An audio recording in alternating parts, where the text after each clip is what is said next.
अस्सलामुअलैकुम। आप सब मोमिनीन से गुजारिश है कि हमारे चैनल पीर महल अज़ादारी तसद्दुक़ रज़ा को सब्सक्राइब करें और साथ बेल आइकॉन को लाजमी दबाएं ताकि आपको लेटेस्ट अज़ादारी की वीडियोस मिलती रहें। सलवात बर मोहम्मद व आले मोहम्मद व आले मोहम्मद मुअज्जल फरजहु। अब उसमें पिछले जुमातुल मुबारक को नजासात के बयान में मुर्दार के हवाले से मसाइल कुछ अर्ज़ किए थे। मुर्दा इंसान का और हर वो हलाल गोश्त हैवान भी जिसे गैर शरई तरीक़े से ज़िबा किया गया हो या ख़ुद मर गया हो, हराम गोश्त तो है ही हराम गोश्त है, ये सारे मुर्दे जो हैं वो नजिस हैं। इंसान का मुर्दा सर्द होने के बाद, आप जानते हैं कि जब रूह निकल जाती है तो उसके बाद कुछ देर के लिए बदन जो है वो गर्म रहता है। रूह सर की जानिब से क्योंकि निकलती है आहिस्ता आहिस्ता, फिर पाँव की जानिब से, तो पहले सर भी उसी तरह ठंडा होना शुरू होता है। पहले सर ठंडा होता है, ऊपर का बदन ठंडा होते होते फिर आखिर में पाँव। तो ये कुछ लहज़ात के बाद जाके ठंडा होता है। अब ये है कि जितनी देर तक मुकम्मल बदन सर्द ना हो जाए, मुकम्मल बदन से मतलब आधा ठंडा हो गया है, अभी आधा गर्म है, उस वक़्त तक भी अगर बदन को छू लिया जाए तो गुस्ल वाजिब नहीं होता है।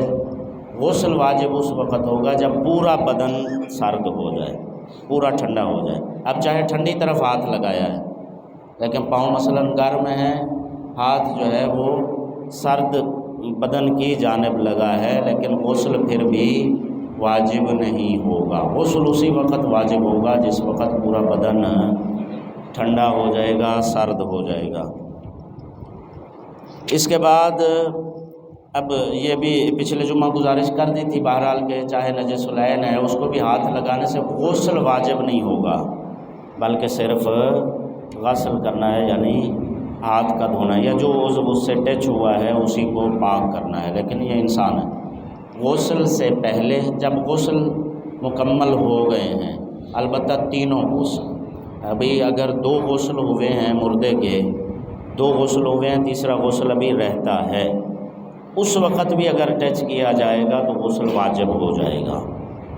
जब तक तीनों गुस्ल मुकम्मल नहीं हो जाते, यानी बदन के ठंडे होने के बाद तीनों गुस्ल मुकम्मल होने से पहले तक जब भी हाथ लगाया जाएगा या बदन का कोई हिस्सा उसके साथ मस किया जाएगा, सिवाय बाल, नाखून, हड्डी वगैरह यानी जिनमें रूह नहीं होती, उनके अलावा के अज्जा को जब भी मस किया जाएगा तो गुस्ल वाजिब हो जाएगा। चाहे अख्तियार के साथ लगा है, चाहे बेअख्तियारी तौर पर लगा है, चाहे जिस तरह से भी टच हुआ हो, उसमें कोई फ़र्क नहीं है, बस मस हुआ तो गुस्ल वाजिब हो गया।